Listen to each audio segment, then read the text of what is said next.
زہرا اپنے ماں باپ کے کمرے میں داخل ہوئی اور ان کی چیزیں دیکھنے لگی۔ اس نے الماری کھولی تو ایک طرف اس کی ماں کے کپڑے تھے اور دوسری طرف سامنے باقی ٹوپیاں رکھی تھیں۔ اس نے بے اختیار ایک ٹوپی اٹھائی اور روتے ہوئے اپنی آنکھوں سے لگا لی۔ اللہ آپ کو جنت میں اعلیٰ مقام دے۔ میں اب آپ سے معافی تو نہیں مانگ سکتی۔ میں نے آپ کو زندگی بہت اذیت دی اور اب ہر ممکن کوشش کروں گی کہ ابا قبر میں آپ کو سکون پہنچا سکوں۔ پھر اس نے اپنی ماں کا دوپٹہ اٹھایا۔ تبھی پیچھے سے دروازے پر دستک ہوئی۔ وہ اب یہاں نہیں رہ سکتی تھی۔ یہاں رہ کر کرتی بھی کیا جب ماں باپ ہی نہیں رہے۔ اس نے الماری کے دروازے بند کیے، ٹوپی اور دوپٹے کو ہاتھ میں تھاما اور وہاں سے باہر نکل گئی۔ واپس آ کر وہ خاموشی سے گاڑی میں بیٹھ گئی اور پورے راستے خاموشی رہی۔ عالیہ نے ایک دو بار اسے دیکھا اور پھر خاموشی سے ڈرائیونگ میں مصروف ہو گیا۔ گھر پہنچ کر اس نے درختہ کی تصویر پولیس والوں کو دی اور اسے ڈھونڈنے کا عمل شروع کروایا۔ سب سے پہلے درختہ کے نمبر کی لوکیشن ٹریس کی گئی جو فیصل آباد میں اس کے گھر کی آئی تھی۔ پولیس نے فیصل آباد پولیس کو باخبر کیا۔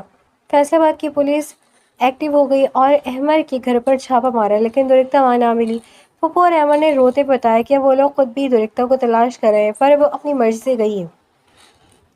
پولیس نے ان لوگوں پر شک و شبہ ظاہر کیا کہ بھلا وہ اپنی مرضی سے کیوں گئی ہے، کیا کسی نے اسے مجبور کیا؟ جواباً انہوں نے بتایا اس کی مدرسے کی معلمہ سے اکسا رہی تھی کہ یہاں رہنے سے اس کا پردہ خراب ہو رہا ہے۔ جب ہم نے منع کیا کہ ہم اسے کسی رہائشی مدرسے میں نہیں جانے دے سکتے تو وہ گھر سے فرار ہو گئی۔ ہمیں شک ہے کہ وہ اپنی اسی معلمہ کے پاس گئی ہے، لیکن اس معلمہ نے ہمیں کچھ بھی بتانے سے انکار کر دیا۔ احمد نے پورا رخ معلمہ فاطمہ کی طرف گھما دیا تھا۔ اس کی ماں بھی مطمئن تھی۔ پہلے تو انہیں یہ ڈر تھا کہ درختہ پولیس کے ہاتھ لگے گی تو سب سچ بتا دے گی، پر اب درختہ پولیس کے ہاتھ لگ ہی نہیں سکتی تھی کیونکہ یہ اس تک پہنچنے کا واحد ذریعہ معلمہ فاطمہ تھی جو کچھ روز پہلے ہی بیماری کے باعث انتقال کر چکی تھی۔ ان کے علاوہ کوئی نہیں جانتا تھا کہ درختہ کہاں ہے۔ ان کے بتائے ہوئے اشارے کے مطابق پولیس معلمہ کے گھر گئی جہاں انہیں معلمہ فاطمہ کے انتقال کا معلوم ہوا۔ اب پولیس کے پاس درختہ کو ڈھونڈنے کے لیے کوئی کلو نہیں تھا۔ خود فاطمہ کے شوہر نے بھی یہی کہا تھا کہ فاطمہ نے کسی لڑکی کی مدد نہیں کی، نہ کسی کو بھگایا اور نہ ہی کوئی لڑکی فاطمہ کے پاس آئی تھی۔ پولیس نے عالیان کو ساری رپورٹ دے دی تھی۔ عالیان کی گزارش پر پولیس درختہ کو دوسری جگہوں پر تلاش کرنے کے لیے تیار ہوئی اور ڈھونڈنا شروع بھی کر دیا، لیکن درختہ کا سراغ ملنا مشکل ہی نہیں ناممکن لگ رہا تھا۔ عالیان فون رکھ کر پلٹا ہی تھا کہ اس کے پیچھے زہرا نم نظروں سے کھڑی تھی۔ وہ عالیان کو سوالیہ اور امید بھری نظروں سے دیکھ رہی تھی۔ درختہ کا کچھ معلوم ہوا؟ اس نے تڑپ کر پوچھا۔ عالیہ نے افسوس سے نفی میں سر ہلایا۔ ابھی تک تو کچھ معلوم نہیں ہوا، پر پولیس پورے شہر میں تلاش کر رہی ہے، انشاءاللہ مل جائے گی، خیریت سے ہوگی۔ عالیان کی بات پر زہرا کی آنکھوں سے آنسو بہنے لگے۔ اس نے بے دردی سے اپنے آنسو صاف کیے۔ پلیز درختہ کو ڈھونڈو عالیان، ورنہ میں ساری زندگی خود کو معاف نہیں کر پاؤں گی، کیونکہ یہ سب کچھ جو ہو رہا ہے اس میں سارا قصور میرا ہے۔ میرے ظلم کی سزا وہ کیوں بھگتے؟ یہ کہتے ہوئے وہ اپنے کمرے میں واپس پلٹ گئی تھی۔ کمرے میں آتے ہی ایک بار پھر اس کے رونے کا سلسلہ شروع ہو گیا۔ وہ اللہ سے دعا کرنے لگی، یا اللہ درختہ کو میرے کیے کی سزا نہ دے، وہ تو بے قصور ہے۔ وہ دعا مانگ رہی تھی کہ تبھی اس کے کانوں میں اپنی ماں کی آواز گونجی، اللہ کسی کے گناہ کی سزا کسی دوسرے کو نہیں دیتا، وہ تو بڑا غفور رحیم ہے، انصاف کرنے والا ہے۔ تو پھر کیسے ممکن ہے کہ گناہ ایک شخص کرے اور اس کی سزا دوسرا بھگتے؟ ایسا نہیں ہوتا۔ بے ساختہ اس نے گہری سانس لی اور بیک گراؤنڈ سے ٹیک لگا دی۔ ماں کی درختہ نے تو کوئی گناہ نہیں کیا تھا، تو پھر وہ زہرا کی کیے کی سزا کیوں بھگتی؟ لیکن پھر دل میں خیال آیا کہ کہیں وہ کسی آزمائش کا شکار نہ ہو گئی ہو، کہیں اس کی طرح کسی کوٹھے پر نہ پہنچ گئی ہو جہاں سے نکلنا ناممکن ہو جائے۔ اس کے لیے تو اللہ نے عالیان کو بھیج دیا تھا، تو درختہ کے لیے بھی۔ اس نے روتے ہوئے مصلی بچھایا۔ اسے درختہ کے لیے دعا کرنی تھی، اسے درختہ صحیح سلامت چاہیے تھی۔ ابھی وہ دعا کرنے بیٹھی ہی تھی کہ مانگتے مانگتے دل میں سکون اترنے لگا اور کئی باتیں ذہن میں گردش کرنے لگی۔ وہ اٹھ کھڑی ہوئی۔ درختہ کے ساتھ ایسا کچھ نہیں ہونے والا تھا جیسا اس کے ساتھ ہوا تھا، یہ یقین اس کے دل میں اترتا چلا گیا۔ وہ جہاں کہیں بھی تھی محفوظ تھی، یوں لگا جیسے دل میں کسی نے سرگوشی کی ہو اور اس کے پورے وجود میں سکون اتار دیا ہو۔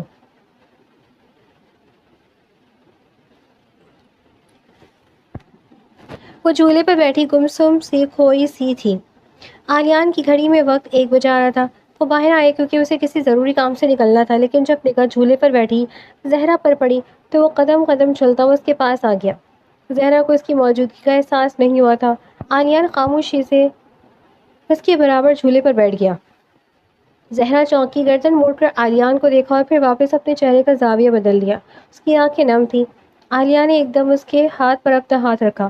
عالیان کے ہاتھ کے نیچے زہرا کے ہاتھ کی مٹھی ٹائٹ ہوئی، پر اس نے زبان سے کچھ نہیں کہا۔ پریشان ہو درختہ کے لیے؟ عالیہ نے پوچھا۔ زہرا مسکرائی اور نفی میں سر ہلایا جبکہ آنکھوں سے آنسو گرنے لگے۔ اب بالکل بھی پریشان نہیں ہوں، زہرا نے کہا، اور آپ بھی مت ڈھونڈے درختہ کو۔ اس کے کہنے پر عالیہ بنا پلکے جھپکائے زہرا کو دیکھے گیا۔ جان سکتا ہوں کہ اپنی ہی بہن کو کیوں نہیں ڈھونڈنا چاہ رہی ہو؟ عالیان کی بات پر زہرا نے گہری سانس لی۔ کیا تمہیں لگ رہا ہے کہ درختہ اپنی مرضی سے نہیں ہے کسی کے ساتھ؟ عالیہ نے پوچھا۔ زہرا نے گہری سانس لی۔ نہیں، مجھے ایسا نہیں لگتا۔ عالیہ نے بھی گہری سانس کھینچی۔ تو پھر تم نے امید چھوڑ دی ہے کہ درختہ مل جائے گی، اس لیے رو رہی ہو؟ حقیقت یہ تھی کہ زہرا کا رونا اسے تکلیف دے رہا تھا۔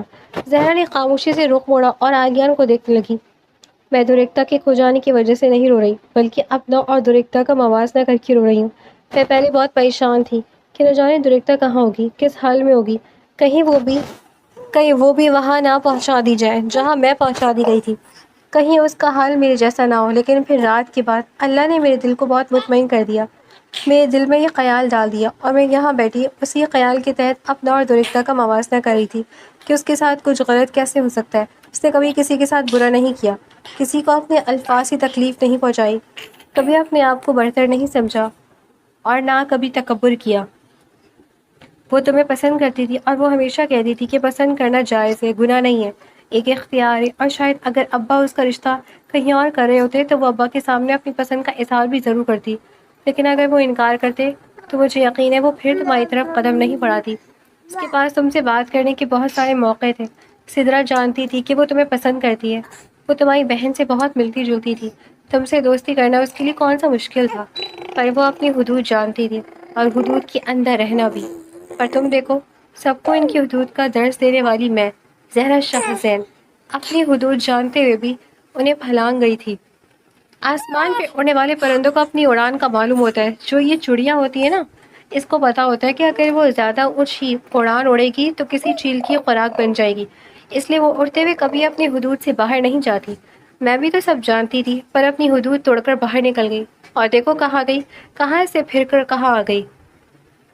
درختہ کے ساتھ ایسا کچھ بھی نہیں ہوگا، کیونکہ اس نے اپنے ماں باپ کا دل نہیں دکھایا، اس کا باپ اس کی وجہ سے نہیں مرا، اس کی ماں اس کی وجہ سے نہیں مری۔ یہ کہتے کہتے زہرا کی آنکھوں سے آنسو گرنے لگے۔ جب نکاح ہوا نا عالیان، تو ایک بڑی تکلیف یہ بھی تھی کہ تم درختہ کی پسند تھے۔ میں کیسے اس کی پسند پر اپنی مہر لگا سکتی تھی؟ لیکن پھر مجھے خیال آیا کہ درختہ بہت نیک تھی، مجھ سے کہیں زیادہ۔ اس کے نصیب میں تمہارے جیسا انسان بھلا کیوں آئے گا؟ تم بھی تو میرے جیسے ہو نا، اپنی حدود جانتے ہو، دین کو جانتے ہو، اس کے باوجود سب کچھ پیچھے چھوڑ کر حرام کاموں میں لگے ہوئے ہو۔ میں نے غیر محرم سے تعلق رکھ کر گناہ کیا تھا، تم بھی حرام ہی کما رہے ہو۔ تو جیسا مرد ویسی عورت، اگر درختہ کی تم سے شادی ہوتی تو اس کے پیٹ میں بھی حرام لقمہ جاتا، اور اللہ اپنے نیک لوگوں کی حفاظت کرتا ہے حرام سے۔ یہ کہتے ہوئے زہرا ہاتھوں میں چہرہ چھپا کر پھوٹ پھوٹ کر روتی۔ عالیہ اب بالکل بھی خاموش اسے دیکھے جا رہا تھا۔ اس کی باتوں میں بلا کی صداقت تھی۔ درختہ کو اپنے جیسا کوئی شخص ملے گا، نیک سیرت، جس نے اللہ کا دامن تھاما ہوا ہو، تم بھلا کیسے اس کے حصے میں آتے؟ یہ کہتے ہوئے زہرا وہاں سے اٹھی اور اندر چلی گئی۔ عالیان خاموش وہیں بیٹھا رہ گیا۔ وہ ٹھیک کہہ کر گئی تھی، وہ خود بھی یہ بات جانتا تھا۔ ہر لمحہ، ہر لقمہ کھاتے ہوئے اس کے دل میں یہ خیال آتا تھا کہ وہ حرام کا مال کھا رہا ہے، لیکن پھر نہ جانے دل کیوں پھٹر ہو جاتا تھا۔ وہ رجوع کرنا چاہتا تھا پر کر نہیں پا رہا تھا، اور اس نے تو ایسا کوئی گناہ نہیں کیا تھا جس کی وجہ سے وہ اس حرام کام میں مبتلا ہوا تھا۔ زہرا اپنا گناہ قبول کر رہی تھی کہ وہ اس وجہ سے یہاں پہنچی ہے کہ اس نے اپنی حدود توڑی تھی، لیکن عالیان کو یاد نہیں آ رہا تھا کہ اس نے اپنی حدود کہاں توڑی تھی۔ اس نے تو کچھ بھی اپنی مرضی سے نہیں کیا تھا۔ اس نے گہری سانس لی، خود پر ضبط کیا اور وہاں سے اٹھ کر باہر نکل گیا۔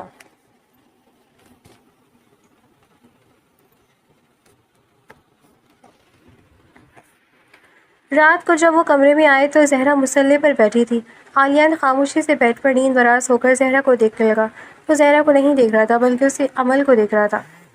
کچھ وقت پہلے تک وہ باجماعت نمازی تھا، فجر کی نماز بھی جماعت سے پڑھتا تھا، اس کے ماتھے پر نماز کا نشان تھا، اور اب یوں لگتا تھا جیسے اس نے کبھی نماز پڑھی نہ ہو۔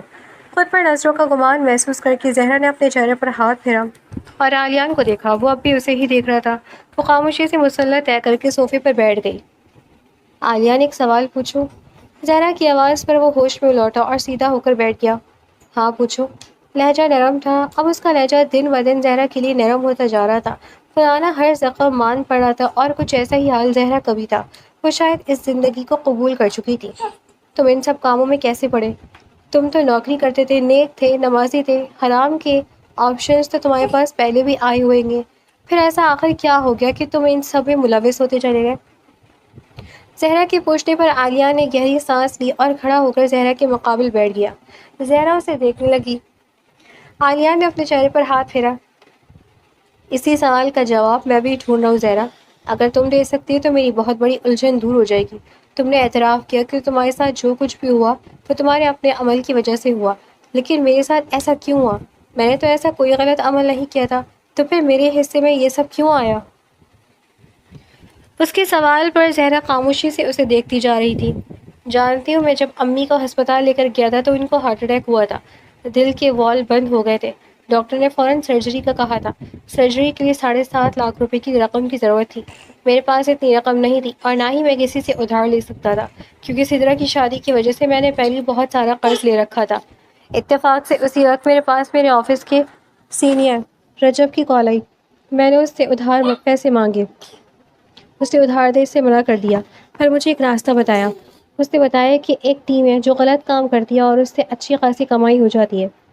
وہ لوگ اتنی رقم دے دیں گے جس سے میری ماں کی سرجری ہو جائے گی، بس مجھے ان کی ٹیم جوائن کرنی پڑے گی اور وہ کام کرنے پڑیں گے جو وہ کہیں گے۔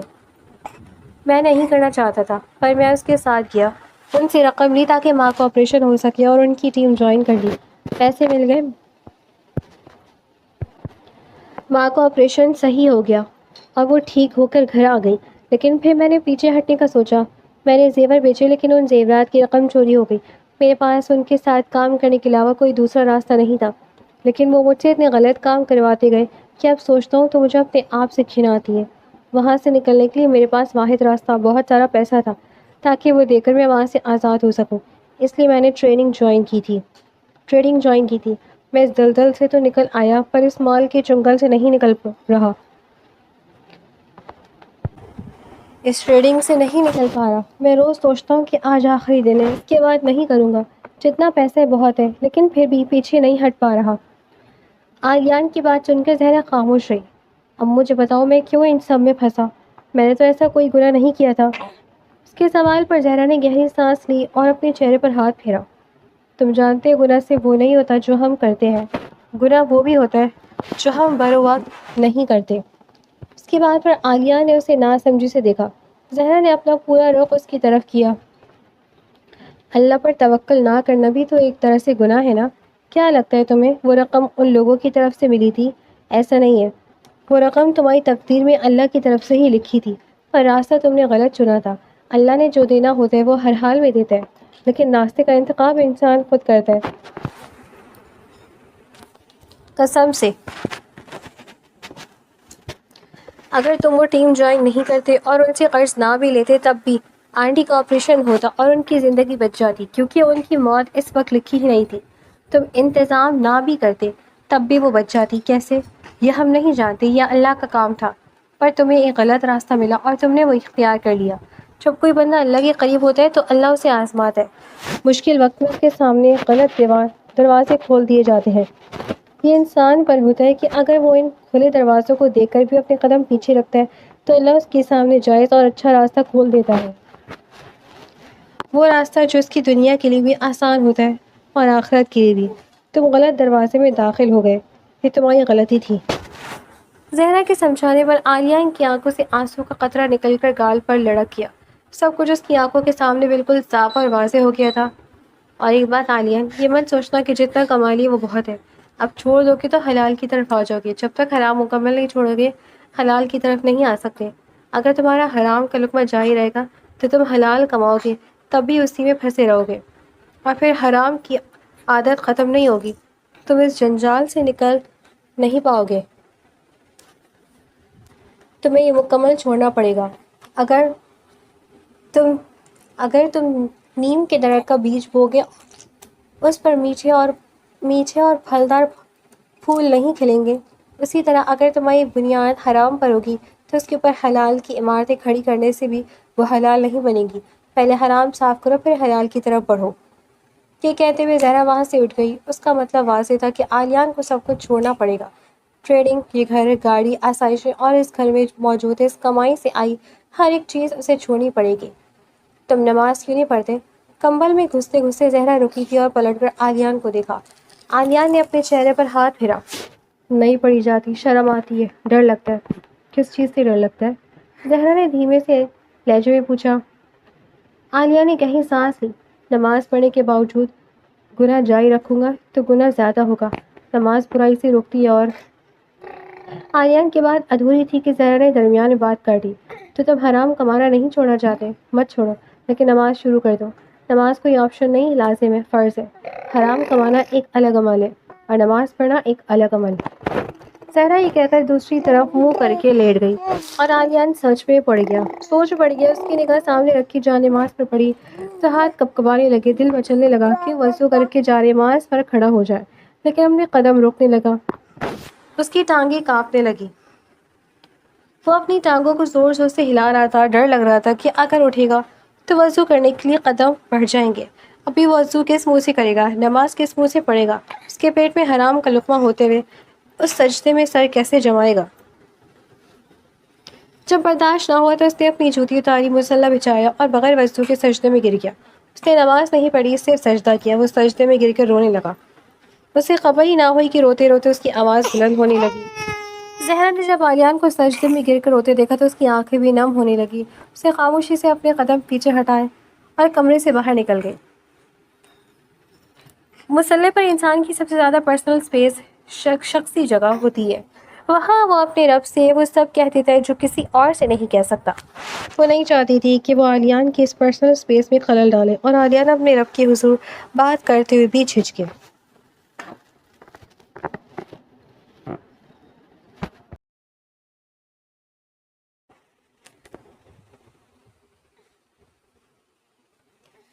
فاطمہ جی کی پھپھو کے پاس پہنچتے اس نے شکرانے کے نوافل ادا کیے تھے. فاطمہ جی کی پھپھو شازیہ بیگم بہت نیک خاتون تھی. انہوں نے درختہ کو ناشتہ دیا اور آرام کرنے کا کہا. درختہ نے چارپائی پر بیٹھ کر اپنا بیگ کھولا تاکہ موبائل نکال سکے، لیکن بیگ میں موبائل نہیں تھا. اس نے بیگ کا سارا سامان چارپائی پر الٹ دیا، پھر سر ہاتھوں میں تھام لیا. وہ اپنا فون فاطمہ جی کی گھڑی اجالتاً بھول آئی تھی جو صرف اس فون میں لگی تھی. وہ بھی اس کے ابا کے نام پر تھی اور زہرا کے لیے وہ اسی سم کا نمبر لے کر آئی تھی. یہ آخری امید کی ملاقات تھی، وہ بھی ختم ہو چکی تھی. شازیہ بیگم کے گھر میں رہتے کچھ ہی دن گزرے تھے کہ اسے معلوم ہوا تھا کہ فاطمہ باجی کا انتقال ہو گیا ہے. یہ بات درختہ پر بجلی بن کر گزری تھی. نہ جانے اسے ہمدردی رکھنے والا ہر شخص یوں موت کے منہ میں کیوں چلا جاتا تھا. وہ اپنے آپ کو چادر میں لپیٹ کر فاطمہ جی کے جنازے میں شریک ہوئی اور بہت روئی. ایک اور سہارا اس سے چھن گیا تھا. اسے یہ خواب بھی ستا رہا تھا کہ کہیں فاطمہ جی کے بعد شازیہ بیگم اسے اپنا ٹھکانہ کہیں اور کرنے کا نہ کہہ دے. لیکن یہاں بھی اللہ کی مدد اسے ملی کہ شازیہ بیگم نے اسے اور قریب کر لیا. وہ شازیہ بیگم کے سارے کام کرتی. شازیہ بیگم درس سے جاتی تو وہ پیچھے سے گھر سنبھالتی، کھانا بناتی اور صفائی کرتی. اس نے مدرسہ سے جانا بند کر دیا تھا. حقیقت یہ تھی کہ وہ گھر سے باہر قدم نکالنے سے بھی ڈرنے لگی تھی. اکثر شازیہ بیگم اسے اپنے ساتھ درس میں بھی لے جاتی، جہاں بہت اچھی خواتین سے درختہ کی ملاقات ہوئی. وہ شازیہ بیگم سے درختہ کی شادی کے متعلق بھی پوچھتی، لیکن درختہ فی الحال شادی کے لیے راضی نہیں تھی. دن اسی طرح تیزی سے گزرنے لگے تھے. اس کے پاس مانگنے کے لیے صرف کچھ ہی دعائیں رہ گئی تھیں، جن میں سب سے پہلی دعا اپنے ماں باپ کی مغفرت تھی اور دوسری دعا زہرا کی سلامتی. آج بھی وہ دعا مانگ کر اٹھی تو شازیہ بیگم کمرے میں آئیں اور مسکرا کر دیکھا. کھانا بنا لیا درختہ؟ انہوں نے پوچھا. جی، تورئی کی سبزی بنائی ہے، درختہ نے کہا. ٹھیک ہے، کھانا لے آؤ، ساتھ کھاتے. یہ کہتے ہوئے وہ اپنی چادر اتارنے لگی اور درختہ کچن کی طرف بڑھ گئی. کچن سے ایک ٹرے میں کھانا سجا کر لے کر آئی اور چارپائی پر رکھا.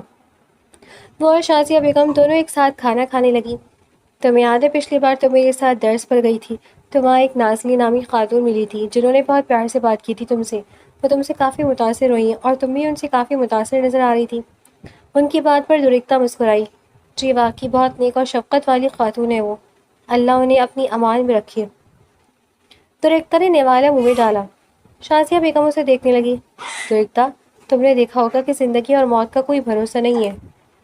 تمہارے اماں ابا چلے گئے، پھر تم اپنی پھپھو جیسے لوگوں کے ہاتھ چڑھی. پھر تمہیں فاطمہ ملی اور فاطمہ کا بھی انتقال ہو گیا. میری زندگی کا بھی کوئی بھروسہ نہیں. زندگی کا تو کسی کا بھی کوئی بھروسہ نہیں ہے، لیکن تم میرے پاس فاطمہ کی امانت ہو. میں نہیں چاہتی کہ اگر مجھے کچھ ہو جائے تو تم ایک بار پھر در بدر کی ٹھوکریں کھاؤ. اور یہ دنیا یقین کرو بہت خراب ہے. میں تمہیں محفوظ ہاتھوں میں سونپنا چاہتی ہوں. تم نے کہا تھا کہ تم مجھے اپنی ماں کی جگہ دیکھتی ہو، تو میں چاہتی ہوں تم مجھے اپنی شادی کا اختیار دو.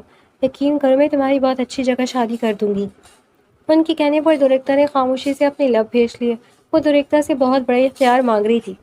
آپ کو میری زندگی کے سارے اختیارات ہیں پھپھو، لیکن میں شادی نہیں کرنا چاہتی فی الحال. اس نے دھیمے سے کہا. شادی نہیں کرنا چاہتی؟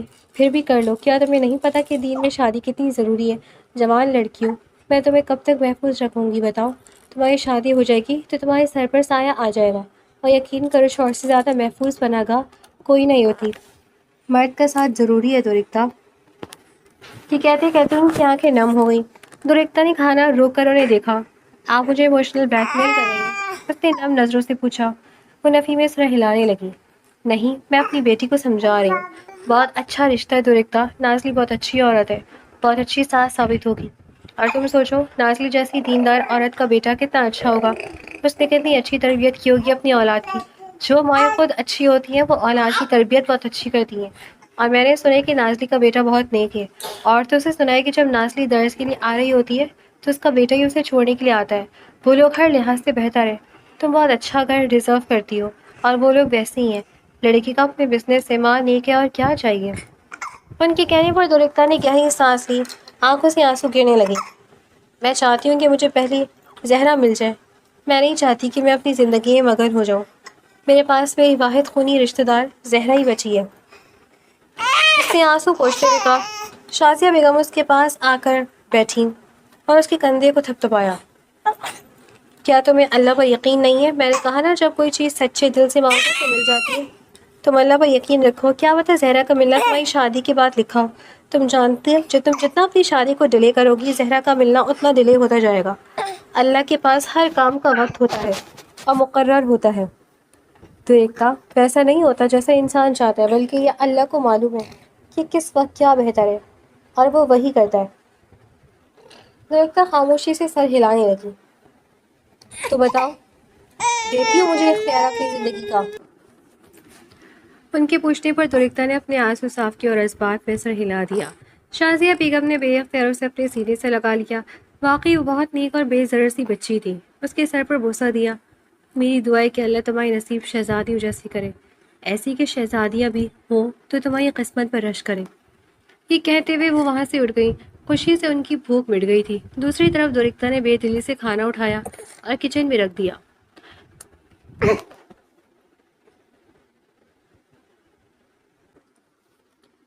شازیہ بیگم نے نازلی بیگم کو فون کر کے درختہ کی رضامندی کا بتا دیا. نازلی بیگم بہت زیادہ خوش ہوئی، لیکن اسی رات انہوں نے واپس شازیہ بیگم کو فون کیا اور کہا کہ ان کا بیٹا شادی سے پہلے درختہ کو ایک بار دیکھنا چاہتا ہے. شازیہ بیگم نے خوشی خوشی ہاں کر دی، لیکن جب درختہ کو یہ بات معلوم ہوئی تو اس نے صاف انکار کر دیا. میں نکاح سے پہلے کسی نامحرم کو اپنا چہرہ نہیں دکھاؤں گی، اس نے صاف الفاظ میں کہا. شازیہ بیگم نے گہری سانس لی. یہ جائز ہے، نکاح سے پہلے لڑکا اور لڑکی ایک دوسرے کو ایک بار دیکھ لیں، کیونکہ زندگی کا بہت بڑا فیصلہ ہے درختہ. پر درختہ نے پھر بھی نفی میں سر ہلایا. بات جائز اور ناجائز کی نہیں ہے پھپھو، بات دلی رضامندی کی ہے. میرا دل رضامند نہیں ہوتا کہ میں کسی نامحرم کو اپنا چہرہ دکھاؤں، پھر وہ چاہے کسی بھی وجہ سے کیوں نہ ہو. یہ کہتے ہوئے وہ اٹھ کر کمرے میں چلی گئی. شازیہ بیگم سوچ میں پڑ گئی. انہیں ڈر تھا کہ کہیں یہ سننے کے بعد نازلی کا بیٹا رشتے سے انکار نہ کر دے. انہوں نے نازلی بیگم کو فون کر کے چہرہ دکھانے سے معذرت کر لی. دوسری جانب سے نازلی بیگم نے فون کاٹ دیا. وہ رات شازیہ بیگم نے بہت بے چینی سے گزاری. پر اگلے دن صبح ہی نازلی بیگم کی دوبارہ کال آ گئی کہ ان کے بیٹے کو اس شادی پر کوئی اعتراض نہیں ہے، وہ اس صورت میں بھی رضامند ہے. یہ سنتی شازیہ بیگم کی آنکھوں سے خوشی کے آنسو نکل آئے. 2 دن بعد ہی نازلی بیگم بات پکی کرنے کے طور پر ایک خوبصورت لباس، جولری، پھل، ڈرائی فروٹس اور مٹھائی اور نہ جانے کیا کچھ لے کر آئی تھی. درختہ خاموشی سے سنجیدہ نظروں سے سب دیکھ رہی تھی. جب انہوں نے درختہ کے ہاتھ میں سونے کی خوبصورت انگوٹھی پہنائی تو اس کی آنکھوں سے آنسو گرنے لگے. اماں ابا شدت سے یاد آئے، زہرا شدت سے یاد آئی. نازلی بیگم نے اسے گلے سے لگایا. فکر مت کرو درختہ، سب ٹھیک ہو جائے گا، اللہ نے تمہیں آزمایا، اب تمہیں ڈھیروں خوشیاں بھی ملیں گی۔ مجھے اماں ابا کی بہت یاد آ رہی ہے، اس نے روتے ہوئے کہا۔ نازلی بیگم مسکرائیں۔ تم سے تمہارے اماں ابا کو کیا لیا گیا ہے؟ تمہیں آزمایا گیا ہے، پر سوچو کیا اتنی آزمائش کے بدلے تمہیں سب سے بہترین انعام ملنے والا ہے کہ اللہ تم سے راضی ہو جائے؟ کیا یہ انعام تمہارے لیے کافی نہیں ہے؟ آزمائشوں کے بدلے جو سب سے بڑا انعام ملتا ہے درختہ، وہ اللہ کی رضا ہوتی ہے، اور یقیناً اللہ تم سے راضی ہو رہا ہے۔ اس کے بعد وہ تمہیں بہترین سے نوازے گا۔ یقین کرو میرا بیٹا بہت اچھا ہے، تم اس کے ساتھ رہ کر اپنی دنیا کی ساری تکلیفیں بھول جاؤ گی۔ میں دعویٰ تو نہیں کرتی، کیونکہ دعویٰ وہی کرے جو پورا کر سکیں، اور انسان کے اختیار میں کچھ پورا کرنا نہیں ہے، لیکن میں تمہارے لیے دعا ضرور کرتی ہوں کہ اللہ میرے بیٹے کو تمہاری تمام آزمائشوں کی جزا بنا دے۔ یہ کہتے ہوئے انہوں نے درختہ کے ماتھے کو چوما اور محبت بھری نظروں سے مسکرانے لگی۔ ساتھ ہی نکاح کی تاریخ بھی طے پا گئی۔ نکاح بالکل سادگی سے رکھا گیا تھا اور اگلے جمعے کی تاریخ طے ہوئی تھی۔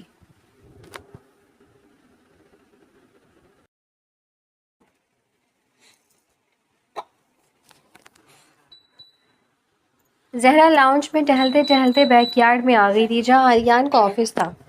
وہ آلیان کے آفس میں داخل ہوئی۔ آفس فی الحال خالی تھا، پر چند لمحوں کے لیے زہرا کی آنکھیں کھلی کی کھلی رہ گئیں۔ اس نے اتنا بڑا لگژری کمپیوٹر سسٹم اس سے پہلے کبھی نہیں دیکھا تھا۔ وہ اشتیاق سے پورے کمرے کو دیکھنے لگی کہ اپنے پیچھے کسی کی موجودگی کا احساس کرتے پڑتی۔ پردے کے قریب آلیان کھڑا تھا جو اسے سنجیدہ نظروں سے گھور رہا تھا۔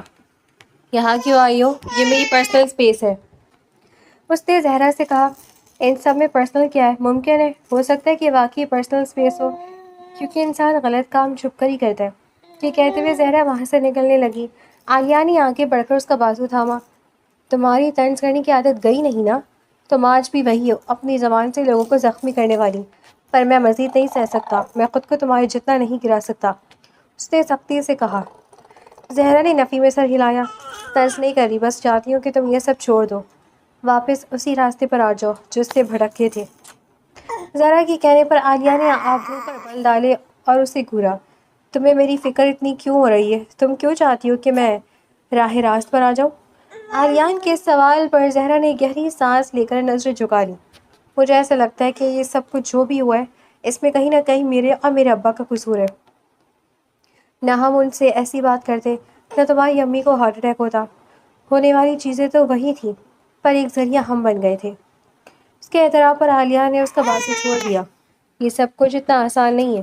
اس نے زہرا کو باہر جانے کا اشارہ کیا۔ یہ سب اتنا مشکل بھی نہیں جتنا تم سمجھ رہے ہو۔ اس نے عالیان کو قائل کرنا چاہا۔ باہر جاؤ زہرا، اس نے اب کی بار ذرا سختی سے کہا۔ زہرا خاموشی سے وہاں سے باہر نکلنے لگی۔ اسے یقین تھا کہ اس کی روزانہ چوٹ لگانے سے عالیان کے پتھر ہوتے دل پر دراڑ ضرور پڑے گی۔ وہ جاتے جاتے دروازے پر رکی۔ نماز قضا ہو رہی ہے، تمہیں اذان کی آواز تو آئی ہی ہوگی۔ عالیہ نے لب بھیج لیے۔ وہ جانتی تھی کہ عالیہ نماز نہیں پڑھتا، پھر بھی اسے مجبور کر رہی تھی۔ تو یہ سوچ کر قضا مت کرنا کہ اذان اللہ کی طرف سے دعوت ہوتی ہے۔ تم اللہ کی دعوت قبول کر لو، پھر وہ تمہاری مشکلات خود آسان کر دے گا۔ ہمیں جو بہت مشکل لگ رہا ہوتا ہے وہ اکثر صرف ایک قدم اٹھانے سے ٹھیک ہو جاتا ہے، اور تمہارا وہ ایک قدم نماز ہے۔ یہ کہتے ہی زہرا وہاں سے باہر نکل گئی۔ اس کے جاتے عالیہ نے ساتھ رکھی کرسی کو زوردار لات رسید کی اور اپنے ماتھے کو رگڑا۔ وہ سب کچھ نظر انداز کرتے ہوئے اپنے سسٹم کے آگے بیٹھ گیا اور ٹریڈٹ سیٹ کرنے لگا۔ پر یہ پہلی دفعہ تھا کہ اس کے ہاتھ کی بورڈ پر بری طرح سے کانپ رہے تھے۔ اس نے زور سے کی بورڈ پر ہاتھ مارا اور کرسی پیچھے دھکیل دی۔ گہری گہری سانسیں لیتے ہوئے وہ چھت کو دیکھنے لگا، پر اس کی نگاہ کھلے دروازے سے باہر آسمان پر گئی۔ روشنی ختم ہو رہی تھی، سورج غروب ہونے کو تھا اور عصر کی نماز کا وقت ڈھل رہا تھا۔ دل کی کیفیت عجیب ہونے لگی، آنکھوں سے آنسو نکل کر کن پٹیوں میں جذب ہونے لگے۔ وہ ایک دم اٹھ کھڑا ہوا۔ وہ مزید خود کو نہیں روک سکتا تھا۔ اسے لگ رہا تھا کہ اگر اس نے خود کو مزید روکا تو اس کا دم گھٹ جائے گا۔ وہ تیزی سے باہر نکلا۔ لاؤنج میں ہی زہرا کھڑی تھی۔ اس نے ایک نظر زہرا کو دیکھا اور اپنے کمرے کی طرف بڑھ گیا۔ اس کی نظروں میں ایک عجیب سا چور تھا۔ کچھ لمحوں بعد زہرا نے آہستگی سے کمرے کا دروازہ کھولا تو عالیہ نماز پڑھا تھا۔ زہرا کے ہونٹوں پر مسکراہٹ پھیل گئی۔ وہ نماز بھی اس طرح پڑھا تھا جیسے کوئی جرم کر رہا ہو، اتنا چھپ کر۔ اس نے خاموشی سے دروازہ بند کیا اور سکون سے لاؤنج میں بیٹھ گیا۔ دن تیزی سے گزرنے لگے۔ عالیہ نے باقاعدگی سے نمازیں پڑھنا شروع کر دی تھی۔ جیسے جیسے وہ نماز کی طرف واپس لوٹ رہا تھا، اس کے ہاتھ ٹریڈنگ سے رکنے لگے۔ وہ بہت کوشش کے باوجود ٹریڈ سیٹ نہیں کر پا رہا تھا، اور اگر کرتا بھی تو بری طرح خسارہ ہو جاتا یا ٹریڈ ضائع ہو جاتی۔ رات کے وقت زہرا بستر پہ بیٹھی کتاب پڑھ رہی تھی اور عالیان بستر پر بے چینی سے کروٹیں بدل رہا تھا۔ زہرا نے ایک نظر عالیان کو دیکھا۔ طبیعت ٹھیک ہے؟ اس کے پوچھنے پر عالیان اٹھ کر بیٹھ گیا، پھر کھڑا ہو کر کمرے میں ٹہلنے لگا۔ زہرا کتاب بند کر کے عالیان کو دیکھنے لگی۔ وہ لوگ مہینے بھر سے ایک کمرے میں رہ رہے تھے۔ دونوں نے ایک دوسرے کو اب تک میاں بیوی کے طور پر قبول نہیں کیا، لیکن ایک دوسرے کے عادی ہوتے جا رہے تھے۔ کوئی مسئلہ ہے تو مجھے بتاؤ، زہرا نے پوچھا۔ عالیہ نے اس کے سامنے آ کر بیٹھ گیا اور اپنے ہاتھ آپس میں مسلنے لگا۔ میں یہ سب کچھ چھوڑنا چاہتا ہوں۔ عالیان کے کہنے پر زہرا مسکرائی۔ تو اس میں اتنی پریشانی والی کون سی بات ہے؟ عالیہ نے نفی میں سر ہلایا۔ پریشانی والی بات ہے زہرا، سب کچھ چھوڑنا پڑے گا، یہ گھر بھی چھوڑنا پڑے گا، گاڑیاں، سب کچھ، کیونکہ یہ سب حرام کا ہے۔ کچھ بھی نہیں بچے گا، ہم بالکل خالی ہاتھ ہو جائیں گے، ایک پھوٹی کوڑی بھی نہیں رہے گی، سمجھ رہی ہو تم؟ اس کی بات پر زہرا نے آگے بڑھ کر اس کے ہاتھ پر اپنا ہاتھ رکھا۔ یہ زہرا کی طرف سے پہلی پیش قدمی تھی۔ عالیہ نے آنکھیں پھاڑے اسے دیکھنے لگا۔ اللہ کے لیے سب چھوڑو گے نا؟ کچھ بھی پاس نہیں رہے گا، پھر اللہ ہوگا۔ اب سوچو، جس کے پاس اللہ ہو اسے کس چیز کی ضرورت ہوتی ہے عالیان؟ زہرا کے پوچھنے پر عالیہ نے نفی میں سر ہلایا۔ تو بس پھر سوچتی نہیں ہے؟ جب سودا اتنا منافع بخش ہو تو بندے کو فوراً کر لینا چاہیے، ورنہ شیطان انسان کو فائدہ پہنچاتا ہوا نہیں دیکھ سکتا۔ عالیہ نے گہری سانس لی۔ تم کہاں جاؤ گی پھر؟ اصل پریشانی تو یہی تھی۔ زہرا اسے خاموشی سے دیکھنے لگی۔ عالیان یہی سوچ رہا تھا کہ اگر وہ سب کچھ چھوڑے گا تو زہرا، جسے اسے زبردستی اپنے نکاح میں لیا تھا، شاید اسے بھی چھوڑنا پڑے گا، اور اس بات پر اس کا دل کسی طور آمادہ نہیں تھا۔ کیا مطلب کہاں جاؤں گی؟ نکاح ہوا ہے تم سے، زبردستی صحیح، بیوی ہو تمہاری، جہاں تم جاؤ گے وہیں میں بھی جاؤں گی، بے شک تم جھوپڑی میں رہو یا سڑک پر۔ اور جب تم اللہ کے لیے سب چھوڑو گے اور چھوڑ آئے ہو تو پھر میں تمہیں کیسے چھوڑ سکتی ہوں؟ پہلے اللہ تعالیٰ کو ناراض کیا تھا اپنے ماں باپ کا دل دکھا کر، اب دوبارہ ناراض نہیں کروں گی۔ اس کے کہنے پر عالیان اطمینان سے مسکرایا۔ وہ آگے بڑھا اور بے اختیار زہرا کا چہرہ اپنے دونوں ہاتھوں میں تھام لیا۔ زہرا کی سانس حلق میں اٹک گئی۔ وہ آنکھیں پھاڑے عالیان کو دیکھنے لگی۔ اس کی پھٹی کی پھٹی آنکھیں دیکھ کر عالیان مسکرایا اور زہرا کے چہرے پر جھک کر اپنے لب اس کے ماتھے پر رکھ دیے۔ چند لمحوں بعد وہ پیچھے ہوا تو زہرا کی آنکھوں میں نمی تیر رہی تھی۔ عالیہ نے فوراً خود کو ڈانٹا۔ سوری، بے اختیار ہو گیا تھا۔ اس کے معذرت کرنے پر زہرا نے خاموشی سے نظریں جھکا لی۔ اور تمہاری ایک بات دل میں بہت بری طرح چبھ رہی تھی، اس کا جواب بھی تمہیں دیتا چلوں۔ عالیہ نے نرمی سے کہا۔ تم نے کہا تھا کہ تمہیں مجھ سے اس لیے ملایا گیا کیونکہ تم نے گناہ کیا تھا اور تمہیں اس گناہ کی سزا ملی ہے، لیکن میرا ماننا کچھ اور ہے۔ تمہیں مجھ سے اس لیے ملایا گیا کیونکہ میں بھٹک گیا تھا۔ اندھیرے کو روشنی کی ضرورت ہوتی ہے اور تمہیں میری زندگی میں روشنی بنا کر بھیجا گیا ہے۔ تمہارا مجھ سے نکاح کا مقصد مجھے راہ راست پر لانا تھا۔ تم میرے ساتھ اپنے تعلق کو بے شک سزا کنسیڈر کر سکتی ہو، پر تمہارے ساتھ اس تعلق کو میں سزا کنسیڈر نہیں کر سکتا۔ تم انسانوں سے غلطیاں ہو جاتی ہیں۔ اگر انسان غلطی سے پاک ہوتا تو وہ فرشتہ ہوتا۔ غلطی تم سے بھی ہوئی تھی، بہتر یہی کہ تم اس ماضی کو اپنے ذہن سے نکال دو۔ یہ کہہ کر عالیان کمرے سے باہر نکل گیا۔ وہ اپنے الفاظ سے زہرا کے جلتے زخموں پر ٹھنڈا مرہم رکھ چکا تھا۔ زہرا کی آنکھوں سے آنسو گر کر گالوں پر بہنے لگے۔ اس نے بے اختیار اپنے ماتھے کو چھوا جہاں ابھی بھی عالیان کا حدت بھرا لمس محسوس ہو رہا تھا۔ وہ کتنی ہی دیر اس عقیدت کو محسوس کرتی رہی۔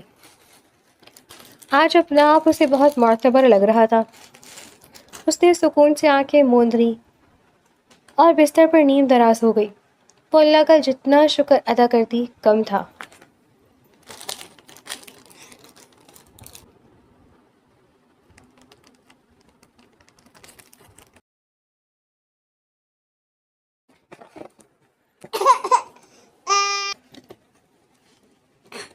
گھر، گاڑی، جائیداد، پیسے، سب کچھ عالیہ نے چیریٹی میں دے دیا تھا۔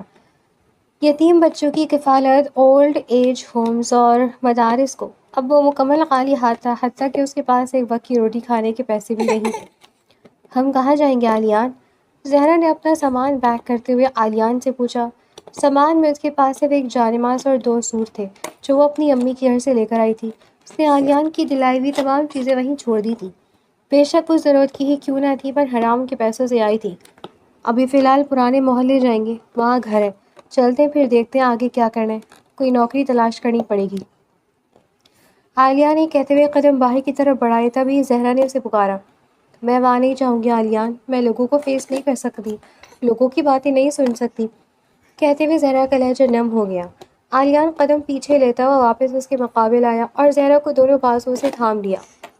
کوئی تمہیں کچھ نہیں کہے گا، کسی نے اگر تمہارے خلاف ایک لفظ بھی کہا تو اس کی زبان کھینچ لوں گا، تم فکر مت کرو۔ عالیان نے اسے تسلی دی۔ کس کس کی زبان کھینچو گے عالیان؟ کس کس کی؟ تمہارے سامنے نہیں بولیں گے تو تمہارے پیچھے بولیں گے، زہرا نے کہا۔ وہی تو کہہ رہا ہوں، سامنے نہیں بولیں گے تو پیچھے کہیں گے، اور ابھی بھی کہہ رہا ہوں، ابھی بھی کہہ رہے ہوں گے، کون کیا کہتا ہے، تمہیں اس سے فرق نہیں پڑنا چاہیے۔ تمہاری زندگی میں دو ہی رشتے بچے ہیں نا، ایک درکتا اور ایک میں۔ درکتا ہے نہیں، اگر ہوگی تب بھی تمہارے بارے میں غلط نہیں سوچے گی، اور میں تمہارے بارے میں غلط سوچتا ہی نہیں، تو ہم دونوں کے علاوہ کوئی تیسرا تمہارے بارے میں کیا کہتا ہے، کیا سوچتا ہے، تمہیں اس سے فرق نہیں پڑنا چاہیے۔ Be strong. یہ کہتے ہوئے عالیہ نے اس کا ہاتھ مضبوطی سے تھاما اور اسے لے کر باہر نکل گیا۔ زہرا خاموشی سے اس کے ساتھ چلنے لگی۔ وہ ایک بار پھر پرانے محلے آئے تھے، بس فرق یہ تھا کہ پہلے جب آئے تھے تو عالیان کی عالیشان گاڑی میں آئے تھے اور اب معمولی رکشے میں بیٹھ کر آئے تھے۔ زہرا کی توقع کے مطابق لوگ ایک بار پھر باتیں کرنے لگے تھے، پر باتیں کرنے سے زیادہ عالیان کی واپس پرانی غریبوں والی حالت دیکھ کر کافی لوگ اس کا استحضا اڑا رہے تھے۔ عالیان سب کو نظر انداز کرتے ہوئے اپنے گھر کا تالا کھول کر اندر داخل ہوا۔ پورا گھر مٹی سے اٹ رہا تھا۔ ہمیں صفائی کرنی پڑے گی زہرا، بلکہ ہم دونوں مل کر لیں گے، عالیہ نے تخت کی چادر کو جھٹکتے ہوئے کہا، جس سے فضا میں دھول پھیل گئی۔ زہرا نے کھانستے ہوئے ہاں میں سر ہلایا۔ ہاں، مل کر کرنا پڑے گا، میں اتنا سارا کام اکیلے نہیں کر سکتی۔ اس کی بات پر عالیان مسکرایا۔ چلو اچھا ہے، میں نے پرانا سامان کسی کو نہیں دیا تھا، اب کام میں آئے گا۔ تم بھی ایک کام کرو، جب تک نیا سامان نہیں آتا تم اپنی ضرورت کی چیزیں اپنے گھر سے لے آؤ، وہاں تمہارے کپڑے اور سامان وغیرہ ہوگا نا۔ عالیان کے کہنے پر زہرا نے اس بات میں سر ہلایا۔ عالیان اور زہرا نے مل کر پورے گھر کی صفائی کی۔ ابھی وہ تھک کر بیٹھے ہی تھے کہ زہرا نے چابی اٹھائی اور برقع پہنا۔ عالیان بھی اٹھ بیٹھا۔ تم آرام کرو، میں چلی جاؤں گی، زہرا نے کہا، پر عالیہ نے نفی میں سر ہلایا اور کھڑا ہو گیا۔ وہ دونوں پھر زہرا کے گھر گئے، وہاں کی صفائی بھی کیا اور زہرا نے اپنا ضروری سامان لیا، پھر گھر کو تالا لگا کر واپس عالیان کے گھر آ گئے۔ 2-3 دن اسی طرح گزر گئے۔ عالیان ایک بار پھر نوکری تلاش کرنے لگا، پر اس بار نوکری ملنا پہلے سے زیادہ مشکل ہو گیا تھا۔ 1 ہفتہ گزرنے کے باوجود اسے نوکری نہیں ملی تھی۔ اس 1 ہفتے میں ان دونوں نے اپنے گھر کا خرچ زہرا کے سونے کی چین بیچ کر پورا کیا، جو زہرا اپنے سامان کے ساتھ لائی تھی۔ عالیان، میں نوکری کرنا چاہتی ہوں۔ زہرا کی بات پر عالیان کے ماتھے پر بل آئے۔ تم کیوں نوکری کرو گی؟ میں ڈھونڈ رہا ہوں نا، مل جائے گی۔ وہ اخبار میں نوکری کی ویکنسیز پر نشان لگانے لگا۔ ڈگری کا آخری سال تھا عالیان، میرے پاس میری ساری ڈاکیومنٹیشن موجود ہے، مجھے یقین ہے کہ مجھے کوئی مناسب جاب مل جائے گی۔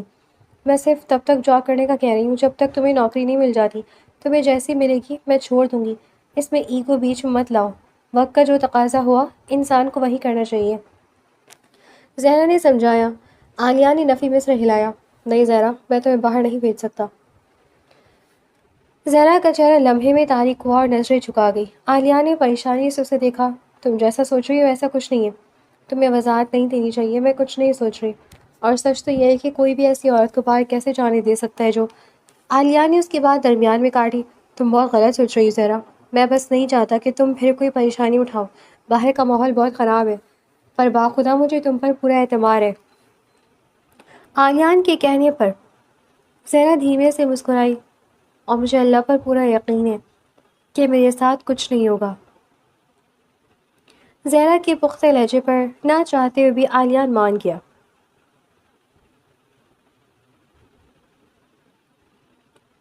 اگلے دن سے زہرا نے بھی نوکری تلاش کرنا شروع کر دی۔